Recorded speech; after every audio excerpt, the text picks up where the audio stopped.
പണ്ടത്തെ ചൊല്ല് നമുക്കൊക്കെ ഓർമ്മയുണ്ടാകും, അസൂയക്കും കഷണ്ടിക്കും മരുന്നില്ല എന്ന്. പിന്നീട് അത് മാറി കഷണ്ടിക്ക് മരുന്നുണ്ട്, അസൂയക്ക് മരുന്നില്ല എന്നുള്ളത്. എന്നാൽ അസൂയക്കുള്ള മരുന്ന് എന്താണ്? അതിന് മുമ്പ് എന്താണ് അസൂയ?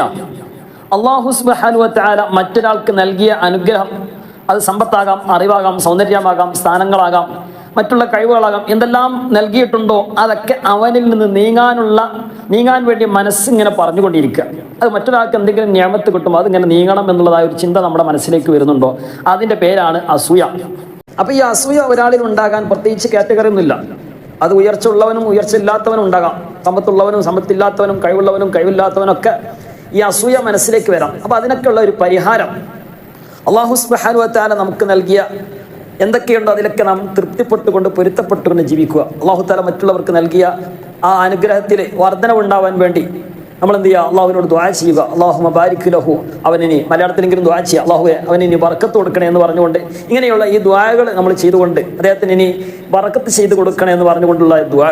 അതുപോലെ തന്നെയാണ് അസൂയ തട്ടാതിരിക്കാനും, അസൂയ നമ്മുടെ മനസ്സിലേക്ക് വന്നാലും അതൊക്കെ ഇല്ലാതാകാനുള്ള ഒരു പരിഹാരം സൂറത്തുൽ ഫലഖ് പാരായണം ചെയ്യുക എന്നുള്ളത്.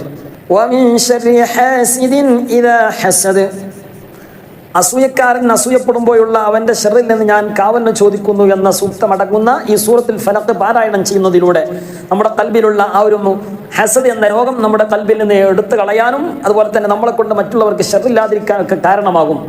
ഇവിടെ പറഞ്ഞത് വമിൻ ശർരി ഹാസിദിൻ ഇദാ ഹസദ്, വമിൻ ശർരി ഹാസിദിൻ, ഹസദ് അസൂയക്കാരന്റെ ഷർറിൽ നിന്ന്, അവൻ അസൂയപ്പെടുമ്പോഴുള്ള അവന്റെ ആ ഒരു ഷർറിൽ നിന്ന് ഞാൻ കാവലിനെ ചോദിക്കുന്നു. ഖുൽ അഊദു ബിറബ്ബിൽ ഫലഖ്, അങ്ങനെ തുടങ്ങിയിട്ട് വമിൻ ശർരി ഹാസിദിൻ ഇദാ ഹസദ്. അപ്പോൾ അവൻ അസൂയ വെച്ചാൽ അതിന്റെ ഒരു പ്രതിഫലനം രണ്ടാൾക്കും കിട്ടും. അപ്പോൾ അസൂയക്കാരന് പ്രത്യേകിച്ച് കിട്ടും, അല്ലാത്തവനും കിട്ടും, അല്ലേ? അപ്പോൾ നമ്മൾ ഒരാൾക്ക് എന്തെങ്കിലും ഒരു നിയമത്ത് കിട്ടിയിട്ടുണ്ടെങ്കിൽ ആ നിയമത്ത് നീങ്ങാൻ വേണ്ടി നമ്മുടെ മനസ്സ് കൊതിക്കുന്നുണ്ടെങ്കിൽ അത് പല നിലക്ക് കണ്ണേറായിട്ടൊക്കെ അതൊക്കെ പ്രതിഫലിക്കും. അതുകൊണ്ടാണ്, മാത്രമല്ല ഈ അസൂയക്കാരനാണ് കാരണം ഹബീബായ റസൂലുള്ളാഹി സ്വല്ലല്ലാഹു അലൈഹി വസല്ലം തങ്ങളൊക്കെ നമ്മെ പഠിപ്പിച്ചത് അസൂയ നന്മകളെ തീ വിറകിനെ നശിപ്പിക്കുന്നത് പോലെ നശിപ്പിക്കുമെന്ന് ഹബീബായ മുത്ത് മുഹമ്മദ് മുസ്തഫ സ്വല്ലല്ലാഹു അലൈഹി വസല്ലം തങ്ങൾ നമ്മെ പഠിപ്പിച്ചു. തീ വിറകിനെ നശിപ്പിക്കുന്നത് പോലെ അസൂയ എന്ന സാധനം നമ്മുടെ നന്മകളെ, നമ്മുടെ നന്മ, എനിക്കൊരാളോട് അസൂയ ഉണ്ടെങ്കിൽ എൻ്റെ നന്മകളെ അല്ലാഹു തആല നശിപ്പിച്ചു കളയുമെന്ന് ഹബീബായ മുത്ത് മുഹമ്മദ് മുസ്തഫ സ്വല്ലല്ലാഹു അലൈഹി വസല്ലം തങ്ങൾ നമ്മെ പഠിപ്പിച്ചതാണ്. മാത്രമല്ല നമ്മുടെ കൽബിൽ എപ്പോഴും ഒരാളോട് അല്ലെങ്കിൽ മറ്റുള്ളവരോട് എന്തെങ്കിലും ഒരു ഹസദ് ഉണ്ടെങ്കിൽ എപ്പോഴും നമ്മളെ സംബന്ധിച്ച് ഒരു അസ്വസ്ഥതായിരുന്നു. അവർക്ക് എന്തെങ്കിലും കിട്ടും, മറ്റുള്ള ആളുകൾക്ക് എന്തെങ്കിലും കിട്ടുമ്പോൾ ഒരു എപ്പോഴും മനസ്സിങ്ങനെ ഒരു അസ്വസ്ഥത, ഇത് ഒരു വലിയ അസുഖമാണ്. ആ അസുഖം ഇല്ലാതിരിക്കാൻ വേണ്ടി നമ്മളൊക്കെ ശ്രമിക്കണം. ആ അസൂയ നീക്കാൻ വേണ്ടിയുള്ള മാർഗ്ഗങ്ങൾ നമ്മൾ തേടണം. പരിശുദ്ധ ഖുർആനും ദിക്റുകളും സ്വലാത്തുകളും ഒക്കെ ആയിട്ട്, അതുപോലെ തന്നെ അല്ലാഹു തആല നൽകിയതായ അനുഗ്രഹങ്ങൾ, ആ അനുഗ്രഹത്തിൽ നമ്മൾ ശുക്ർ ചെയ്യുകയും നന്ദി ചെയ്യുകയും ചെയ്തുകൊണ്ട് നമ്മൾ